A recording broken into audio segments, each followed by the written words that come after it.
CEP, Centro de Estudos e Pesquisas Espíritas, através do seu projeto DataVideo, traz o projeto especial do CEP, Espiritologia. Nossa bibliografia da temática de hoje é as obras básicas da codificação espírita, em especial o livro A Gênese. Nossa temática é os ciclos da humanidade e as pandemias que ocorreram ao longo da história de toda a nossa humanidade. Progresso e a evolução. Nós estamos aqui na atual existência, progredindo intelecto moralmente, para galgarmos a ascensão espiritual através da evolução, que é justamente aquele caminho pelo qual nós desenvolvemos do nosso interior as nossas potencialidades e vamos alçando um voo cada vez mais elevado. Esta chama-se ascensão espiritual. E através da ascensão espiritual, a humanidade passa por ciclos, quer dizer, passa por etapas que repetem nesse motos vertigosos, o que chamamos de evolução e intelecto moral.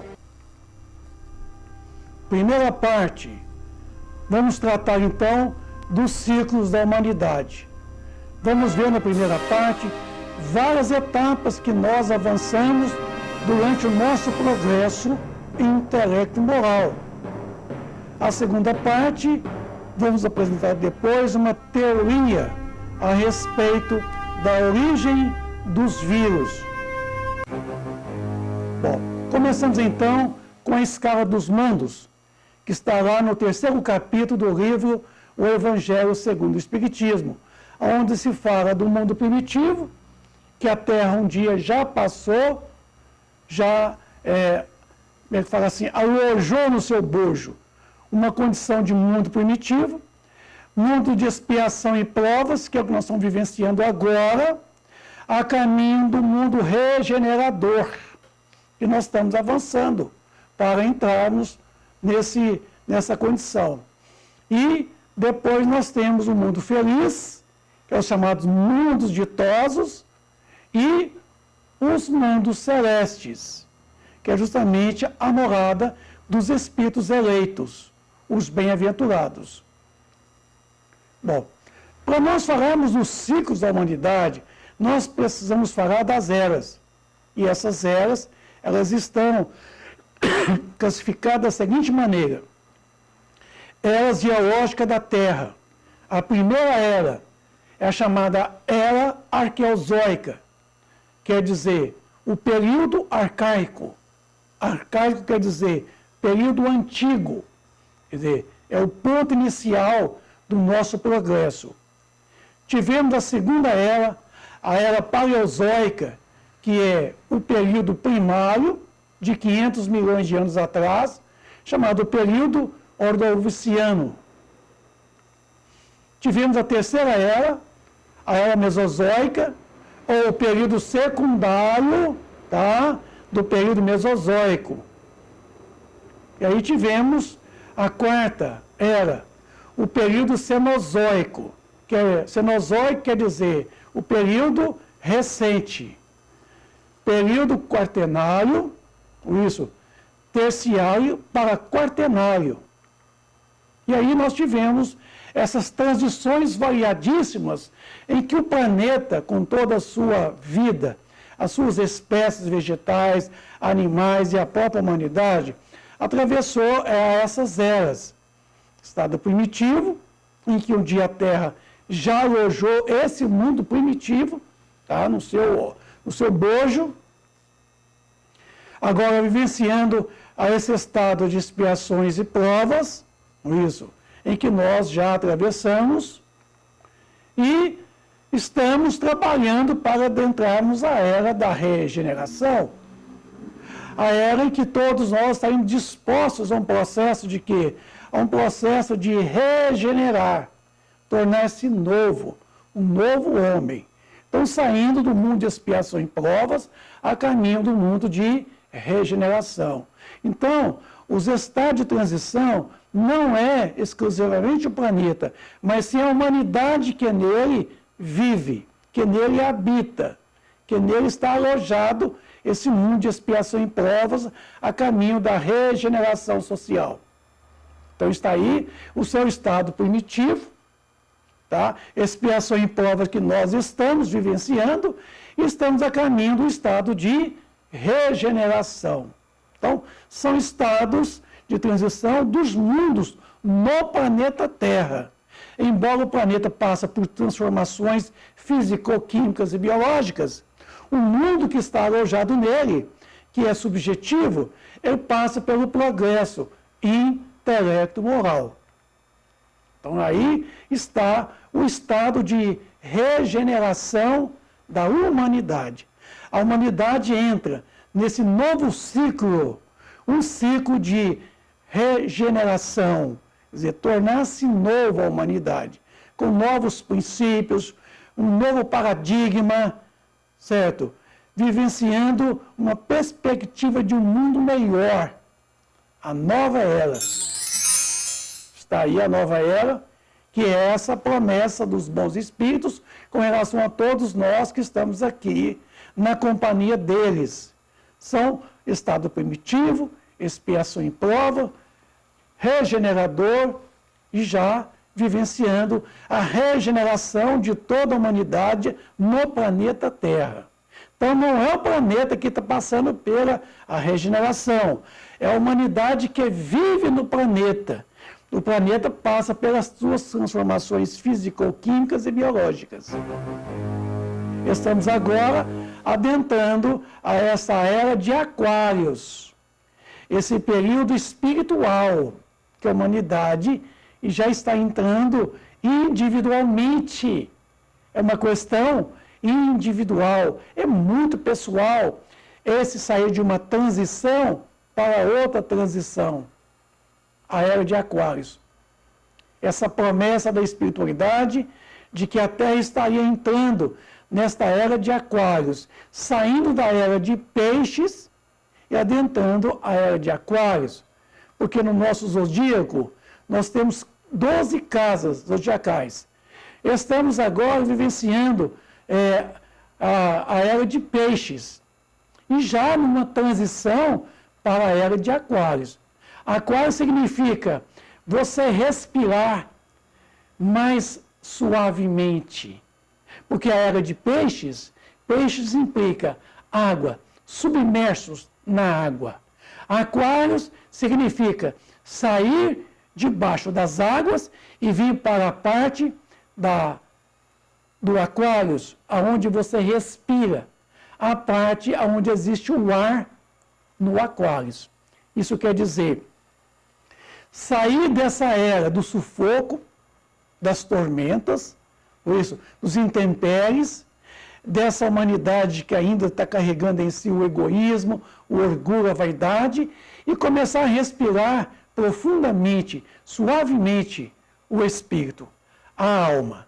E aí, já suavizando esses tormentos, esses intempéries, e o homem melhorando intelectualmente. Ele respirará mais suavemente no seu aspecto puramente espiritual. A nova era. Já estamos à margens da nova era. Dependendo de cada um de nós, darmos o primeiro passo para a nova era. Porque isso não é uma situação fortuita. É uma situação que depende de cada um de nós entrarmos na nova era. Porque é dentro, não é fora, não é o planeta. Somos nós que estaremos vivenciando a essa era nova, chamada New Age. Quer dizer, nova era. Então, vamos falar de algumas características do planeta Terra, para nós entendermos, então, esses ciclos que a humanidade vivencia nessa trajetória sua, do seu processo de transformação físico-química e biológica, com toda a humanidade experimentando, desenvolvendo de forma intelecto-moralmente.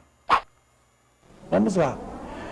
A Terra, ela tem uma velocidade de rotação em 23 horas e 56 minutos e alguns segundos. A Terra realiza o movimento de rotação em torno do seu eixo, que está verticalizado 23 graus. A velocidade impressionante, medida na linha do Equador, ela atinge 1.675 km por hora. Isso quer dizer, a Terra, ela gira a 465 metros por segundo. Ela é mais rápida do que o som, a velocidade do som, que se propaga a cerca de 1.200 km por hora, ou quer dizer, a 340 metros por segundo. Então está aí a 30 km por segundo, certo? No seu movimento de translação, durante 365 dias, a Terra viaja, tá? Em torno do Sol a 30 km por segundo. Quer dizer, 108.720 km por hora. Isso viajando aí em torno do Sol em 365 dias do ano. Isso formará, então, as estações, começando lá no solstício de verão, que nós estamos já quase adentrando ele. Depois, então, vem o equinócio do outono, depois vem o solstício do inverno, depois vem o equinócio da primavera. Então, esse ciclo que estamos vendo aí são as estações do ano. Em 365 dias do ano, nós fazemos esse movimento de rotação em torno do Sol, viajando a 108.000 km por hora, a 30.000 km por segundo em torno do Sol. E viajando aí, a gente forma então esse zodíaco.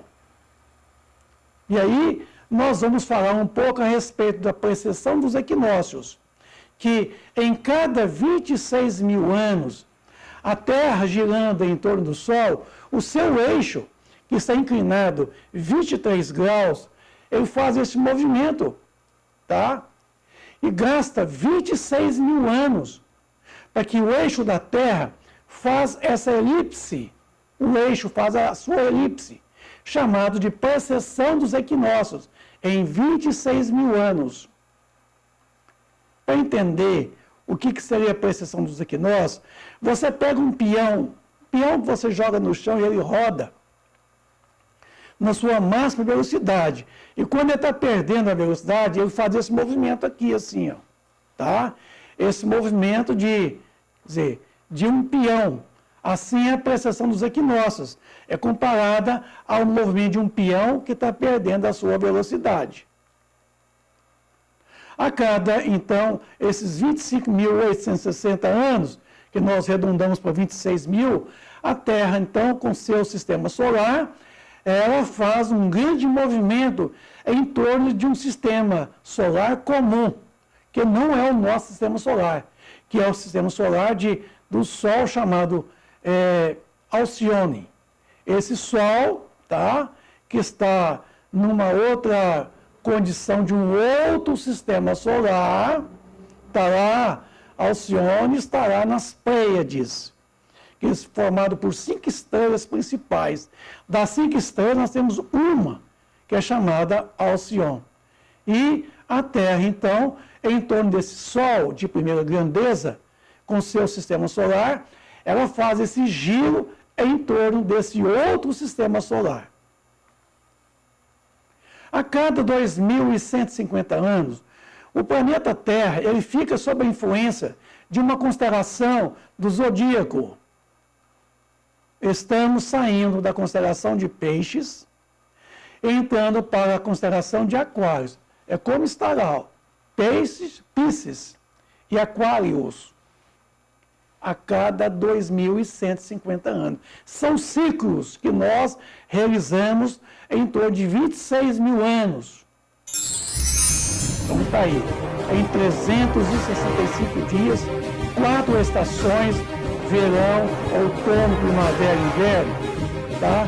Em 23 horas e 56 minutos, a Terra, então, viaja em torno do seu próprio eixo em 1.675 km por hora.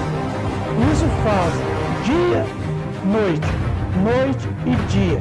E faz também o ano de 365 dias, formando aí as 4 estações hora citado. Então está aí, todo dia termina, né, com um novo dia, toda noite ela entra e ela termina, surgindo um novo ciclo, um novo dia. O novo dia termina com a chegada da noite. São ciclos que nós vivemos diariamente, semanalmente, mensalmente, anualmente, tá? E a cada 26 mil anos passamos por esse ciclo, chamado a precessão dos equinócios. Então, toda noite ela termina com um novo dia, um novo raiar, certo? De um dia próspero. Então está aí o zodíaco formado então por suas 12 casas zodiacais. Todos os seres vivos na superfície do planeta sofrem a ação gravitacional de todos os corpos celestes, seja o Sol, a Lua, os planetas do nosso sistema solar, as estrelas que são outros sóis e outros sistemas solares mais amplos, da qual eu já citei, o sistema solar de Alcione, da qual nosso sistema solar, a cada esses 26 mil anos, faz então um ciclo. Ele repete a cada 26 mil anos. Então, eu fui buscar no livro A Gênese, lá no capítulo 18, no item 6, uma comunicação do Espírito Alago, que fala o seguinte: nesses tempos, porém, não se trata de uma mudança parcial e de uma renovação limitada a certa região, ou a um povo, a uma raça. Trata-se do movimento universal. Opera-se no sentido do progresso moral. Uma nova ordem de coisas tende a estabelecer-se, e os homens que, mais do que opostos, lhes são, para ela, trabalhar ao seu mau grado. Então, quer dizer, nós estamos agora num ciclo novo, saindo da era de peixes para a era de aquários. Então, nós estamos vencendo uma etapa e entrando numa nova etapa. Portanto, que o movimento que se trata agora, ele não está limitado a uma região, certo?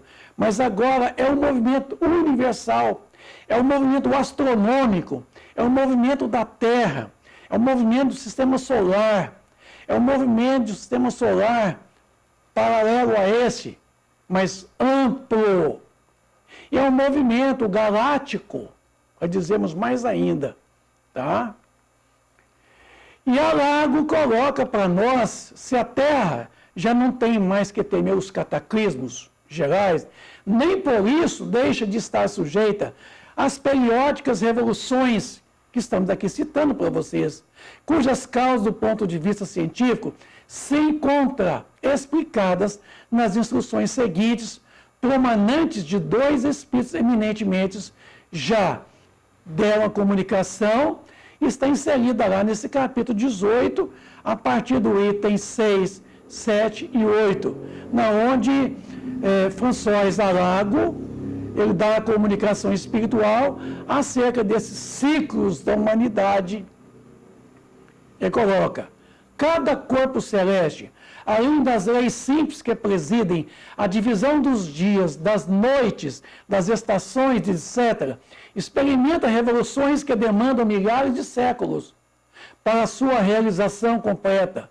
Porém, como as revoluções mais breves passam por todos os períodos, desde o nascimento até de um máximo de efeitos, após o qual há um descrescimento até o limite extremo, para recomeçar em seguida o percurso das mesmas fases. Então, são ciclos que nós passamos, e ciclos ascensionais, ciclos cada vez maiores, numa ascensão.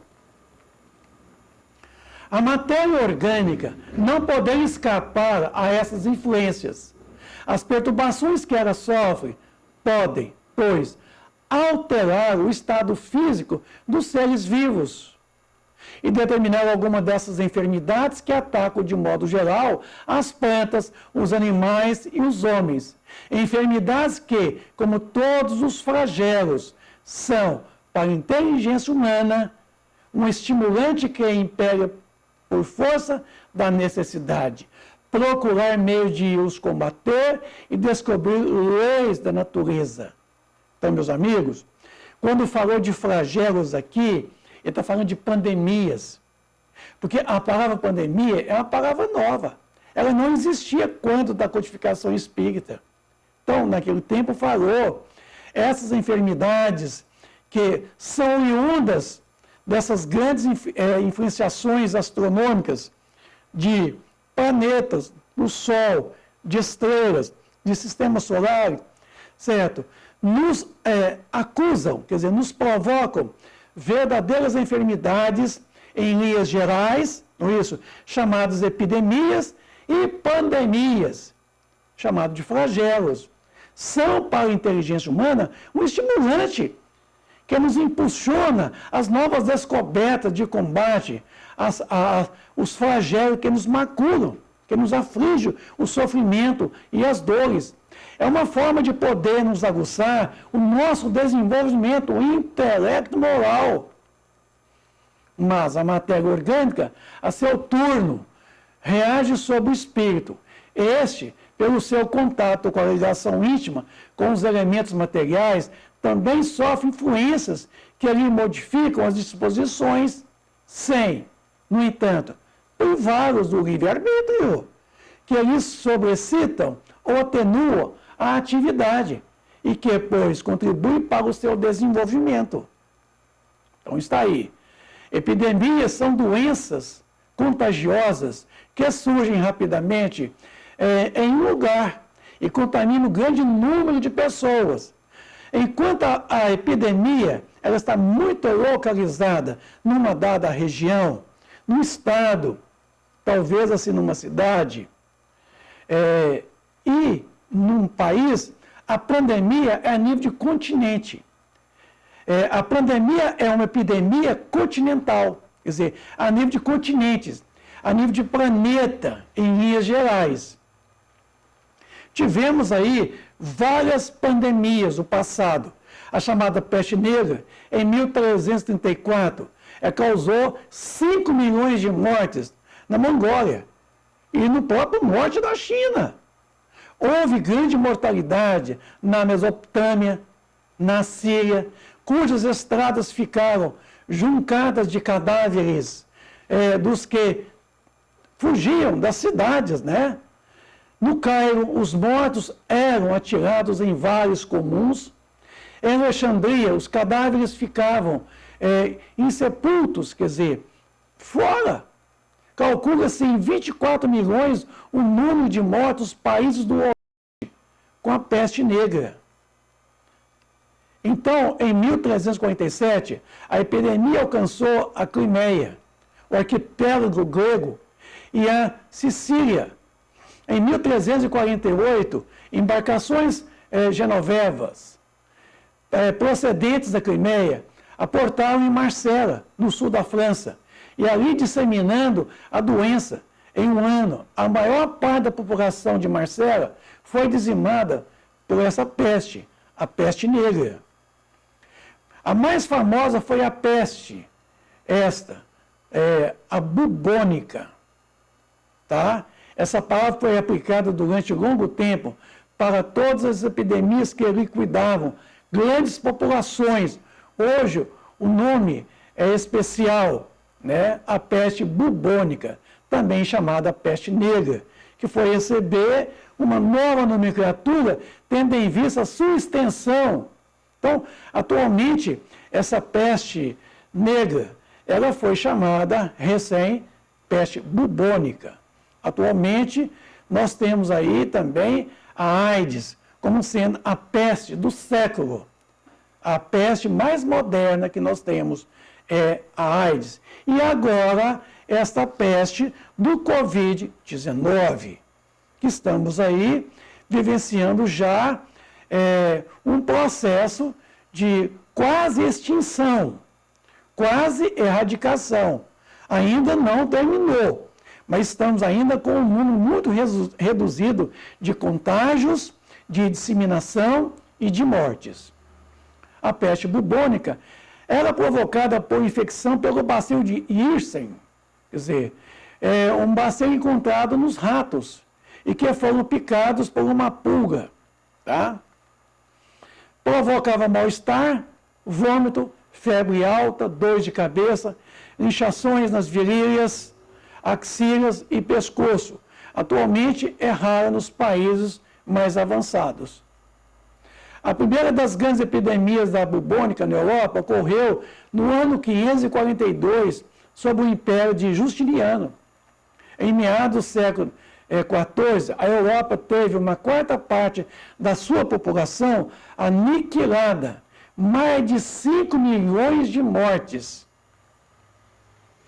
Há 3.500 anos, em Israel, Moisés, narrando lá em Êxodo 30, 18, 21, ele falava o seguinte: lave as mãos, como se fala hoje, lave as mãos com álcool. Levítico 13, 4, 5, 46. Se tiver sintomas, mantém distância. Olha o distanciamento hoje, pela pandemia do Covid-19. Cubra a boca e evite o contato. Então, quer dizer, hoje é a máscara que nós usamos. E evite o contato, pegar na mão, abraçar. Levítico 13, 4, 5. Quem está infectado deve permanecer entre 7 e 14 dias em quarentena. Aqui também, com a pandemia do Covid-19, tem o período da quarentena. Então, veja bem que provavelmente há 3.500 anos, no tempo de Moisés, a humanidade vivenciou uma grande pandemia, da qual foi pedido ali, pelo próprio profeta, né, que evitasse o quê? O contato, né, mantendo-se distância, evitando máscara, evitando abraçar. E quem estivesse já contaminado, que permanecesse numa fase de quarentena, até que a infecção passasse. Muito lógico, né?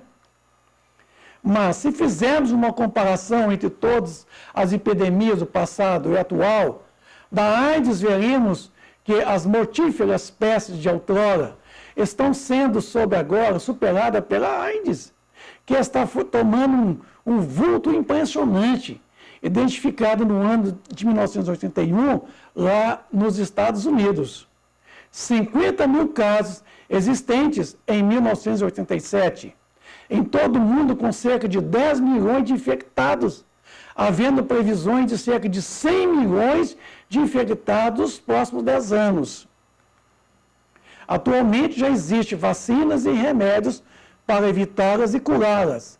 O mesmo ocorrendo com a AIDS, onde a vacina ainda se encontra em fase experimental e nenhuma droga consegue salvar o doente, e sim retardar a infecção pelo vírus HIV, pelo uso chamado OZT e outras medicações. Então, para algumas epidemias e pandemias do passado, já existem as vacinas, que levaram 5, 10, 15, 20, 30 anos para serem desenvolvidas. Para a AIDS, ainda não existem vacinas, tá? Embora há alguns medicamentos que não acaba com a AIDS, não erradica a AIDS, mas diminui os efeitos da infecção pelo HIV, tá? Medicamentos que são utilizados em forma de coquetéis. Então, a pandemia do coronavírus, que nós estamos vivenciando aí, o Covid-19, dizimou aí centenas, milhares e já milhões de criaturas no planeta Terra. Nós estamos aí vivenciando um período bastante grande de mortes provocado pelo SARS-2, um vírus bastante fácil de se transmitir, certo? E que nós estamos aqui falando dele, e na minha tese, que eu vou apresentar na segunda parte desse projeto aqui, Ciclos da Humanidade, eu vou apresentar uma tese colocando que o vírus não provoca a morte, o vírus não provoca a infecção, tá? Nós vamos demonstrar por provas bem palpáveis que não, o causador não é o vírus, mas sim a enfermidade oriunda no próprio portador da predisposição mórbida, que vai tipificar essas partículas de nucleoproteínas, chamado vírus, tipificando os mesmos, em chamado SARS-2. Isso, esse chamado coronavírus. Então, a pandemia do coronavírus trouxe para nós um desastre social, tanto na economia, tá, como na política, como nas bolsas de valores, como nas nossas vidas, nos trouxe transtornos e mais transtornos. Precisamos atinar de que a pandemia do Covid-19, ela veio para fazer uma divisão, um divisor de águas. A humanidade antes dessa grande pandemia e a humanidade depois. Então, ela veio nos trazer grandes reflexões, que é um dado momento o início de uma grande regeneração da humanidade. E que é precisa a mudança dos valores, a busca de um novo paradigma, que nós precisamos entrar para um novo paradigma. Saímos desse mundo velho e adentrarmos para um mundo novo que começa em nós. Então, a pandemia veio trazer um enfraquecimento da economia, porque enfraquecendo a economia, não haverá guerras. Não haverá guerras que dizimam milhões, bilhões de criaturas. Porque a humanidade está vivenciando um grande momento à porta de uma grande, digamos assim, hecatombe nuclear. Nós estamos abrindo uma porta para um grande hecatombe nuclear. Mas as mãos de Deus pousou sobre nós e permitiu que uma epidemia a nível de continente, chamada de pandemia do Covid-19, veio abrandar os ânimos, veio causar um temor, um distanciamento, veio causar um dano à economia, enfraquecendo a mesma, porque para fazer guerra tem que ter dinheiro, tem que ter economia estruturada.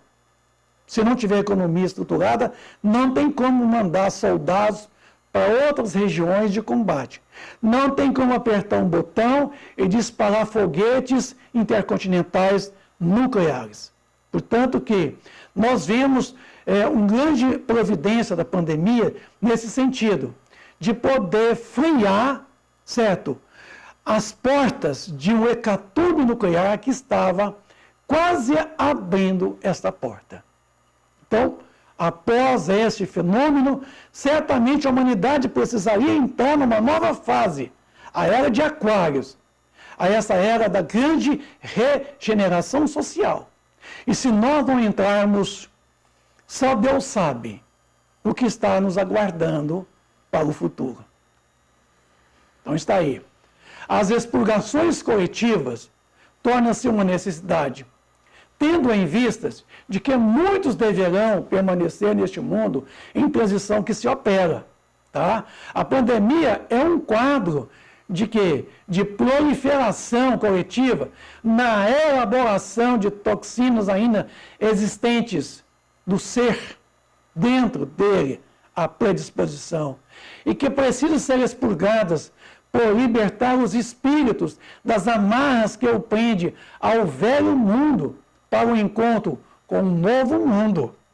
Um novo mundo que está à beira, a um passo nosso. Tá? Hoje não são mais as entranhas do planeta que se agitam. São as entranhas da humanidade, capítulo 18, do item 6 do livro A Gênese. Tá? As entranhas da humanidade quer dizer a sua intimidade, a intimidade do homem, o caráter, a moral, aquela matéria fluídica deletéria, toxinas mentais, alojadas no nosso psiquismo, na nossa consciência, que serão expurgadas na forma de dor e sofrimentos. Então, o vírus é um verdadeiro abutre que adentra o nosso organismo, no interior das células, por onde ele se multiplica e se nutre, mas também retira as informações inoculadas por nós em outras situações do dia a dia, e que nós precisamos libertar dessas toxinas mentais. Então, são as informações que nós inoculamos ao transcorrer dos vícios, das mazelas, dos maus costumes. Tá? Nós precisamos, então, libertar disso. E é o papel dos vírus, que entram em nós sem nenhuma informação genética. E vai receber o impacto de nossas informações genéticas. Aquilo que está lá no interior, certo? Da nossa consciência, que está presente até mesmo no núcleo das nossas células, que são 70 trilhões delas. Então ali tem que descarregar essa toxina. E é essas partículas de nucleoproteínas, tá? É que recebem o impacto das informações que vamos explicar na segunda parte desse projeto. Então está lá, não erreis, Deus não deixa escarnecer, porque tudo que o homem semear, isso também ceifará. Paulo, aos Gálatas 6, 7. Então, a matéria orgânica não poderia escapar a essas influências. As perturbações que ela sofre pode, pois, alterar o estado físico de todos os seres vivos e determinar algumas dessas enfermidades que atacam, de modo geral, quer dizer, pandemias, né? As plantas, os animais, os homens. Enfermidades que, como todos sabemos, os flagelos naturais e flagelos provocados pela mão humana, são, para a inteligência humana, um estimulante para despertar no homem, certo?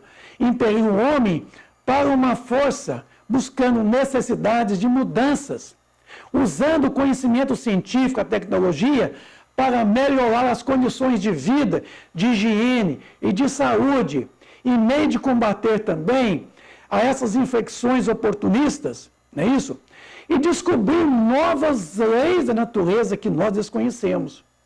Então, meus amigos, eu estou aqui exposando para vocês coisas que estão na literatura espírita. O livro A Gênese, de Allan Kardec, no capítulo 18, a partir do item 6, tá? A boa pergunta: por que adoecemos?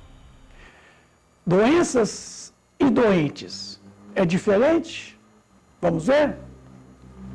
Eu fui buscar no livro Em Louvor às Vidas, da psicografia de Valdo Franco, o seguinte expressão, termo: a indisciplina mental desencadeadora da distonia emocional e do desequilíbrio moral fixa no psicossoma do homem as matrizes dos distúrbios que fomenta, criando campo vibratório para as ocorrências liberativas em outras etapas existenciais, a que mesmo se prende, quer dizer, a que mesmo nós estamos demorando nesse ciclo vicioso de reencarnações, produzindo áreas vibratórias de teor variado conforme as diretrizes que imprime no setor das ideias, dá surgimento a fatores que correspondem nas experiências carnais futuras, por harmonia física e saúde, ou por limitação e desconcerto. A utilização dos equipamentos celulares, dos órgãos pelos quais se manifesta a vida, proporciona os recursos para a felicidade ou desar, do que decorre ser cada criatura aquilo que elabora mentalmente ou que se de si mesma tem feito através de quê? Do comportamento da qual se entrega no dia a dia. Os vícios, as mazelas, os maus pensamentos. Programado para a plenitude espiritual, alcança-a com esforço pessoal, mediante uma decisão firme e através de marchas e contramarchas, errando para o quê? Para poder acertar, até que se fixem as exposições superiores que funcionam como um tropismo poderoso que os leva aos altiplanos da sua realidade eterna, a espiritual. A cada atitude corresponde um efeito de idêntica expressão que permanece como contraparte da sua existência, impondo retificação se é negativo, ou aprimoramento quando é salutar. Cultura, experiência, aptidões, habilidades são algumas heranças positivas de existências anteriores que remanescem no psiquismo espiritual, exteriorizando-se naturalmente e desenvolvendo-se de forma auspiciosa.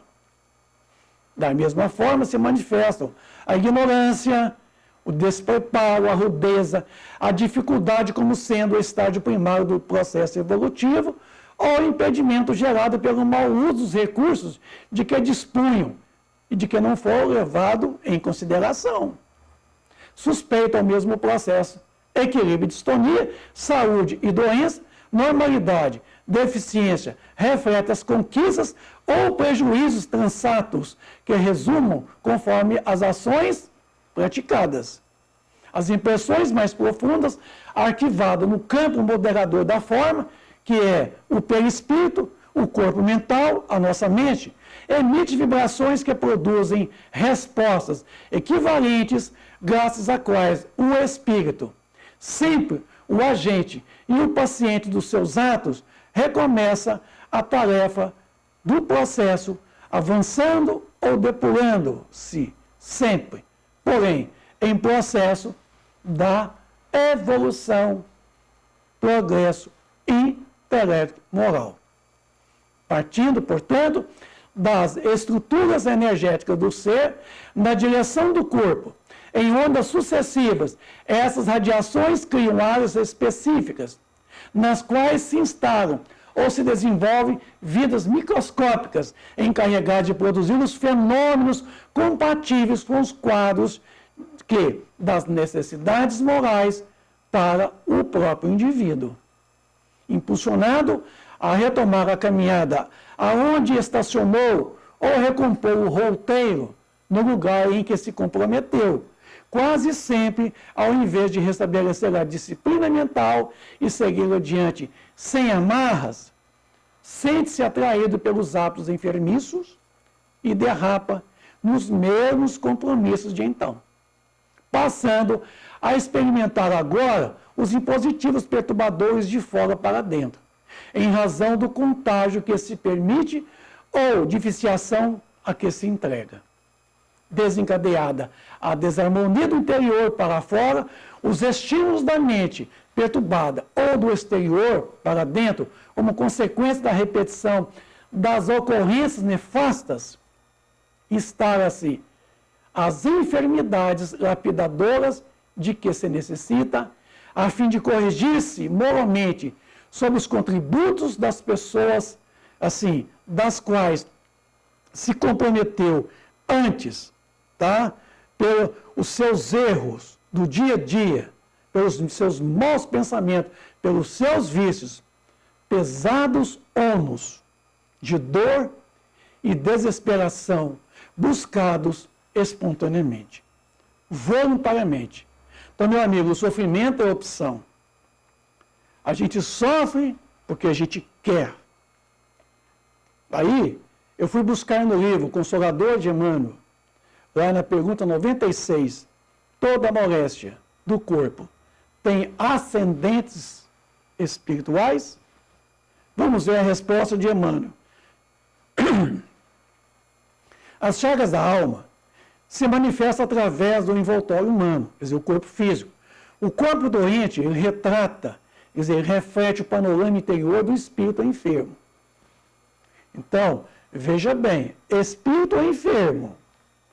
A patogenia é um conjunto de inferioridade do aparelho psíquico, mental. E é ainda na alma que reside a fonte primária de todos os recursos medicamentosos definitivos. Porque a causa está em nós. O efeito está em nós. Pelos efeitos remontamos a causa. Trabalhando na causa novamente, nós vamos então erradicar o efeito da dor, do sofrimento que nós elegemos para nós ontem, numa outra existência. Nós somos o quê? Causa e objeto ao mesmo instante do sofrimento. A assistência farmacêutica do mundo não pode remover as causas transcendentes do caráter mórbido dos indivíduos. O remédio eficaz está na ação do próprio espírito enfermiço. Podeis objetar que as injeções e os comprimidos suprimem a dor. Todavia, o mal ressurgirá mais tarde nas células do corpo. Indagareis, aflitos, quantas moléstias incuráveis pela ciência da terra. E eu, quer dizer, Emmanuel, vos direi que a reencarnação em si mesma, nas circunstâncias do mundo envelhecido, nos abusos, já representa a estação de tratamento e de cura. E que há enfermidades da alma tão persistente, repetitiva, que pode reclamar várias estações sucessivas, com a mesma intensidade nos processos regeneradores. Pode exigir várias reencarnações com a mesma intensidade no processo de regeneração. Assim, como o nosso corpo físico pode ingerir alimentos venenosos que eles intoxicam os tecidos, também o organismo perispiritual, quer dizer, o perispírito, pode absorver elementos de degradação que eles corroem os centros de forças, chamados chakras, com reflexo sobre as células materiais. Se a mente da criatura encarnada ainda não atingiu a disciplina das emoções, se alimenta de paixões desvairadas que a desarmonizam com a realidade, pode, a qualquer momento, intoxicar-se com emissões mentais daqueles com quem também convive, e que encontram ao mesmo estado de desequilíbrio, quer dizer, os obsessores, isso, e pessoas do nosso convívio do dia a dia também. Às vezes, semelhantes absorções constituem simples fenômenos sem maior importância. Todavia, em muitos casos, são suscetíveis de ocasionar perigosos desastres e desastres orgânicos.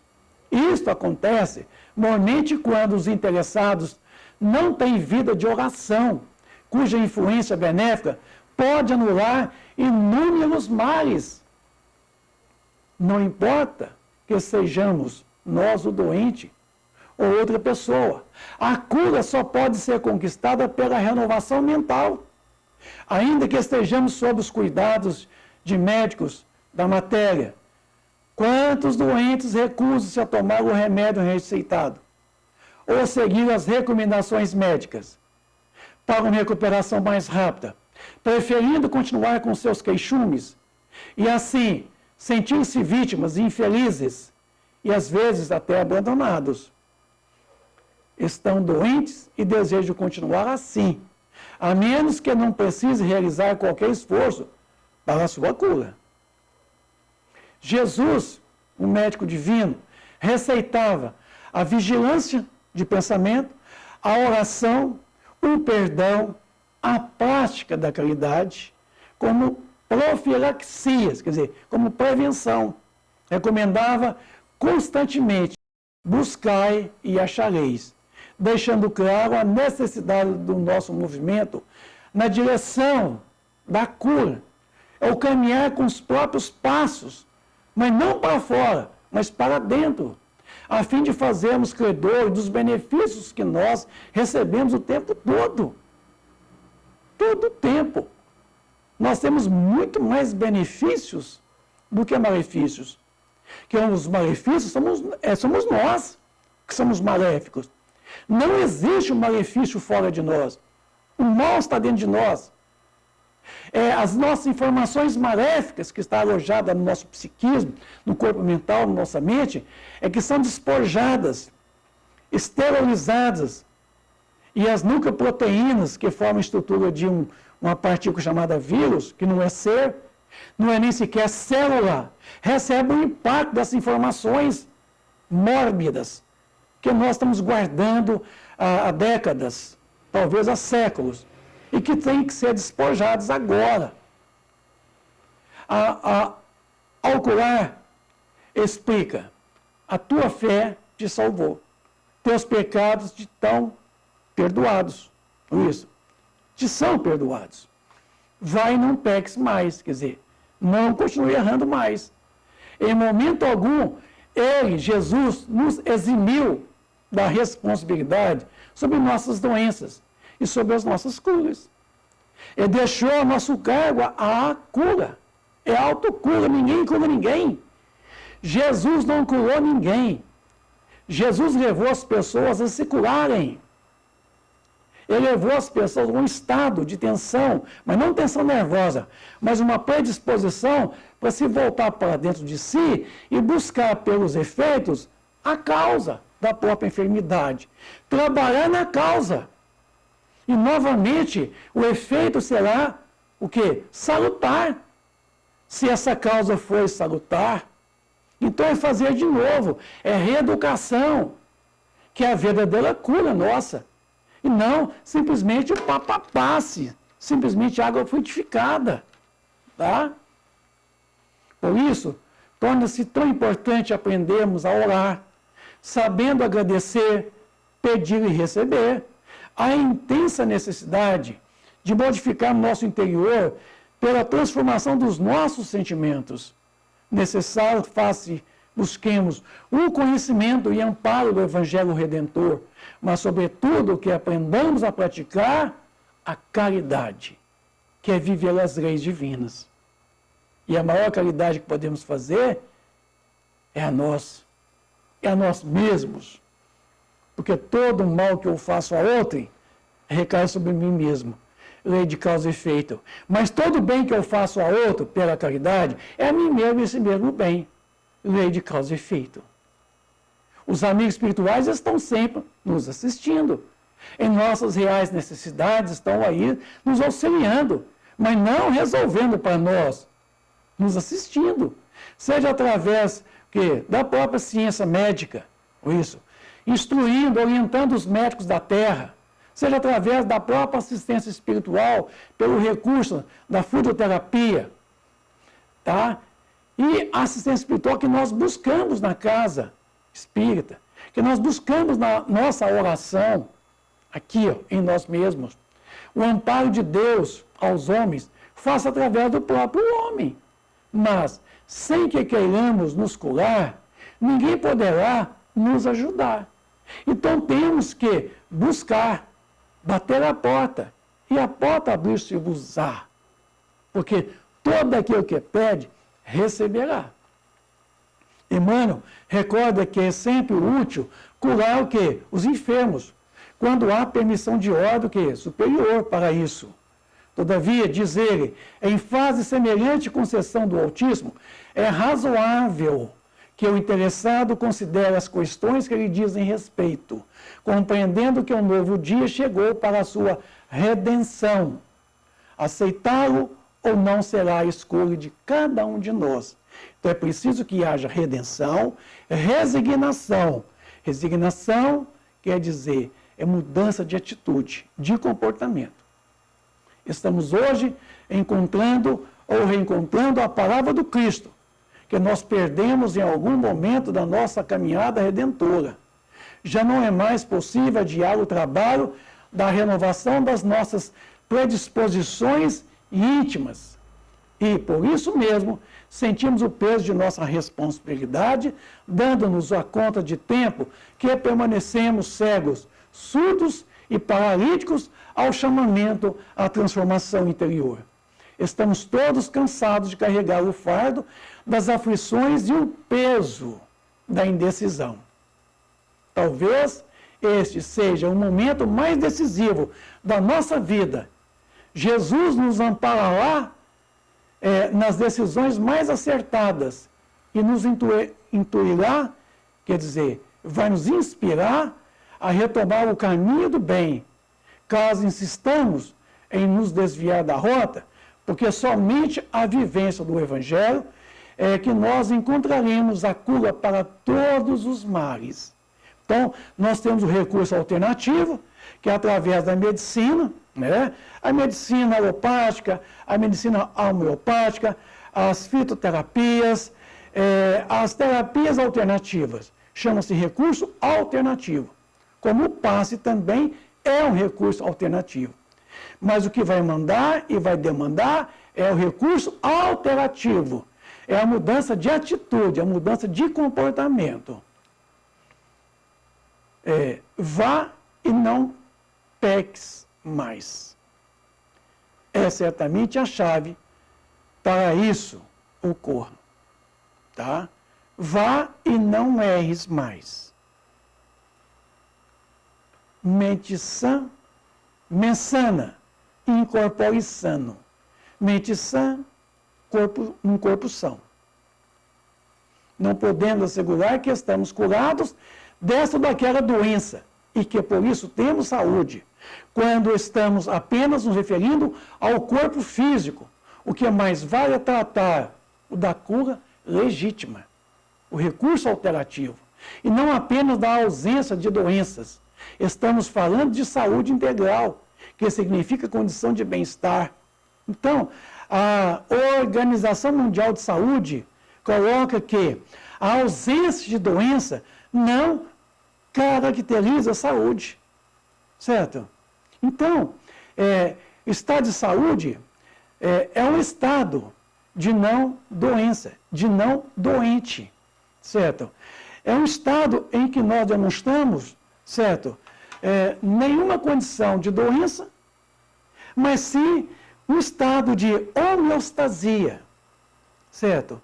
Um estado onde nossa mente tem uma homeostasia com o corpo físico, o corpo físico com a nossa mente. Então, é um estado de funções regulares, mente sã num corpo são. Corpo são, mente sã. Chama-se homeostasia. O livro Evolução em Dois Mundos, de André Luiz. Primórdios da Vida, capítulo 3. Eu preciso falar desse texto para entrarmos no que eu preciso discorrer com vocês. Dessa geleia cósmica verte o princípio inteligente. Em suas primeiras manifestações, trabalhado no transcurso dos milênios, pelos operários espirituais que lhes magnetizam os valores, permutando-os entre si sob a ação do calor intenso e do frio exterior do espaço. As mônadas, quer dizer, os conjuntos de princípios inteligentes, tá? Chamadas mônadas celestes, exprimem-se no mundo através da rede filamentosa do protoplasma, de que lhes derivaria a existência organizada no globo constituído. Então, lá naquele momento em que as nucleoproteínas estavam formando lá no interior dos mares, dos oceanos, através dos aminoácidos oriundos do bombardeio da eletricidade estática da atmosfera, com o gás carbônico, tá? Com hidrogênio, o vapor d'água, o gás metano, tá? E o próprio oxigênio liberado lá dos pântanos, né? E do interior dos oceanos, formavam então esses tijolos, o chamado procito, que é a primeira nucleoproteína pela qual se instalou a primeira experiência do princípio inteligente, já no reino material, lá no fundo dos oceanos. Então, essas nucleoproteínas foram magnetizadas pelos princípios inteligentes, e ali começa o processo de vida. Então, séculos de atividade silenciosa perpassam sucessivamente. A imensa fornalha atômica estava habilitada a receber as sementes da vida e, sob o impulso dos gênios construtores que operavam no orbe nascituro, vimos o céu da terra recoberto de quê? De mares mornos, invadido por gigantescas massas viscosas, espalhar-se no colo da paisagem primitiva. A vida lá. Os raios, o gás carbônico, o hidrogênio, o próprio oxigênio liberado lá dos mares, o gás metano, e sob a faísca elétrica e a chuva, a água da chuva, descia para formar o caldo, esse protoforma, quer dizer, esse protoplasma, pelo qual o princípio inteligente se instala e começa o período do reino mineral, nascimento do reino vegetal. Aparecem os vírus e, com eles, surge o campo primacial da existência, formado por nucleoproteínas e globulinas, oferecendo o clima adequado aos princípios inteligentes ou às mônadas fundamentais, que se destacam a substância viva por centros microscópicos de força positiva, estimulando a divisão calocinética, que é justamente a reprodução. Evidenciam-se então as bactérias rudimentares, cujas espécies se perderam nos alicerces profundos da evolução, lavrando os minerais na construção do solo, dividindo-se por raças e grupos numerosos, plasmando pela reprodução assexuada,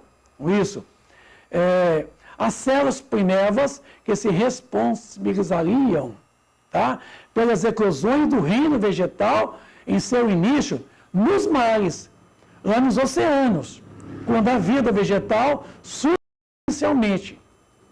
Então está aí a reprodução celular pela mitose, essa reprodução pela qual há uma divisão de uma célula em duas, não é uma reprodução sexuada, é o processo de mitose, está no reino vegetal. Milênios e milênios chegam e passam no fundo dos oceanos. Formação das algas, sustentando pelos recursos da vida, que na bactéria, nas células, se constitui do líquido protoplásmico. O princípio inteligente nutre-se agora na clorofila, que revela um único átomo de magnésio em cada molécula, precedendo a constituição do sangue, de que alimentará no reino animal mais tarde.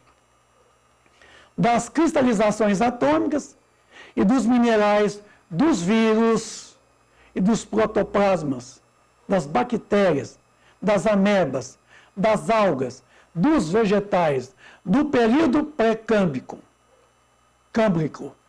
aos fetos, aos licopodíaceas, aos trilobites, cisdites, os cefalopodes, os foraminíferos, os radiolários, do terreno, silurianos, o princípio espiritual atingiu os chamados espongiários e os sedimenterados da era paleozoica, esboçando a estrutura esquelética dos seres aquáticos. Então está lá no capítulo 19 do livro Evolução em Dois Mundos. O inferno, dessa maneira, no clima espiritual das várias nações do globo, pode ser tido na conta de imenso cárcere, hospital, em que a diagnose terrestre encontrará realmente todas as doenças catalogadas na patologia comum, inclusive outras muito desconhecidas do homem, não propriamente oriundas ou sustentadas pela fauna microbiana do ambiente carnal, mas nascidas das profundas disfunções do corpo espiritual e muitas vezes nutridas pelas formas de pensamento em torturas e desequilíbrios, classificado por larvas mentais do extremo poder corrosivo e alucinatório, não obstante e fugaz, duração com que se articulam quando não obedece às ideias infelizes longamente recapituladas no tempo. Bom, aqui então nós vamos interromper essa primeira fase para depois, a segunda etapa, nós darmos prosseguimento aqui nas obras de André Luiz. Tá bom? Obrigado e até a segunda parte. Um grande abraço a todos.